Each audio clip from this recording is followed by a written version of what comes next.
Ace Ventura Pet Detective, 1994.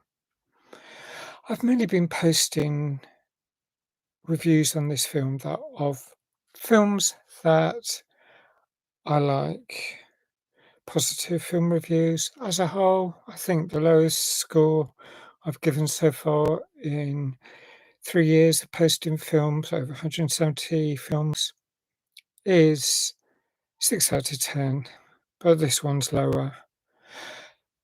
This one is very different, as I think it's a grim film. It stars Jim Carrey in the title role, and the story is about him finding a missing dolphin. Now, what can I say about Jim Carrey? There are some films where I think he's funny. I really liked Eternal Sunshine of the Spotless Mind. The Truman Show, that was 2004. The Truman Show, 1998. That's pretty good. There's a few of the films that I think he's all right in. I Some films I'm not so keen. I didn't particularly like his role in Kick-Ass 2, 2013. Um, but I looked up the first film that I ever saw him in, and that was Peggy Sue Got Married, 1996. And I don't even remember him in that film. Perhaps I ought to watch that sometime. But his style is very much a zany character full of affectations. And whilst I guess he can be funny, the humour is very wearing at times and it can be so so. And gradually, I found myself a bit tired by it. Um, it's all right watching some of his films, I guess, but I can have too much of his style. Um, Now, this film is going on the trailer. Just watch the trailer. It's sold as a tongue-in-cheek story, comedy, and it's in competition with films like Mission Impossible, or given the time, this was the early 90s or early mid 90s. Mission Impossible was a television series back then, it was before 1996. But James Bond, those sort of films, it was like an action hero out to save the day. And in this case, our action hero is a trainer of animals and an animal expert. And it's got this slapstick style with lots of daft things happening. But as the film progresses, the narrative takes a really horrible turn, especially towards the end. Um, it's not a good film to watch if you are LGBTQIA plus or an ally of the LGBTQIA plus, um, anyone belonging to the queer rainbow. Um, and yeah, to explain all this would take a spoiler. So perhaps I, if there's a demand, I might do that on my second channel, just because I don't really want to give full on spoilers on this channel.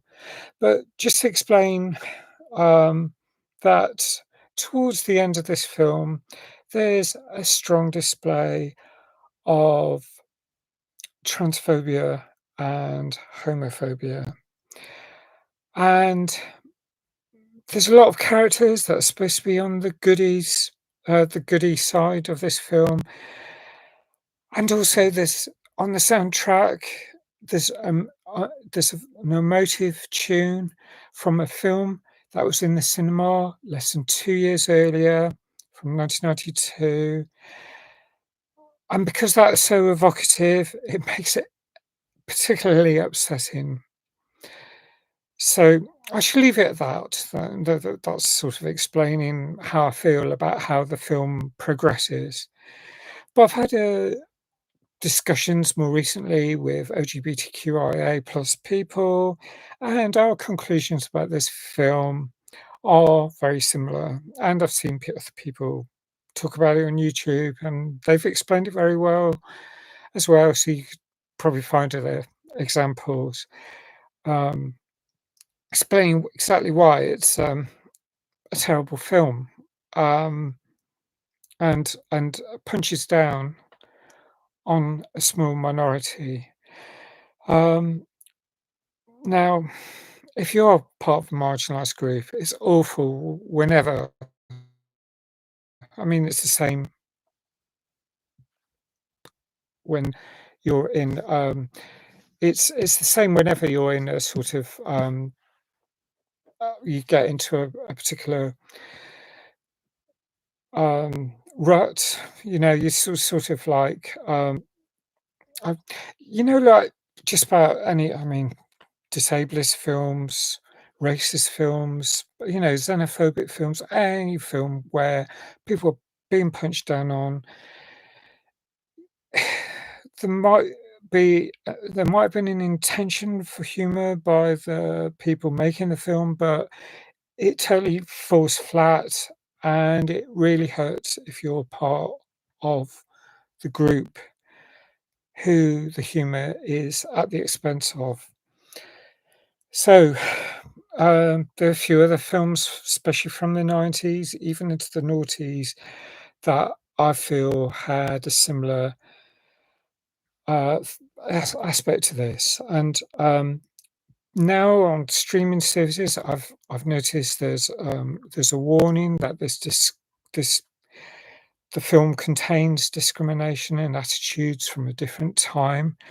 But the scary thing is, in this current era, things are going backwards, and LGBTQIA plus rights are being threatened all over again, and people are suffering because of that. So I think it's pretty awful. And one final point from me is the actual name of the title, since it's Ace. It starts with Ace, his name, Ace Ventura. I mean, Ace is the A in LGBTQIA plus. So I don't like it for that reason as well. And I know that probably wasn't intentional, but it's not good. So I'm going to score it 1 out of 10, because, yeah, it feels like a major sucker punch. So I'd like to know, um, you know, actually, I don't think I want to know your views if they are very different, if you actually love this film regardless of it punching down. But, if you like this review, please like. If um, Please subscribe if you and thanks if you do subscribe already. Um, and hit that notification bell. And I hope to see you again soon. And I hope to post a more positive review on my next one. Thanks for watching. Bye for now.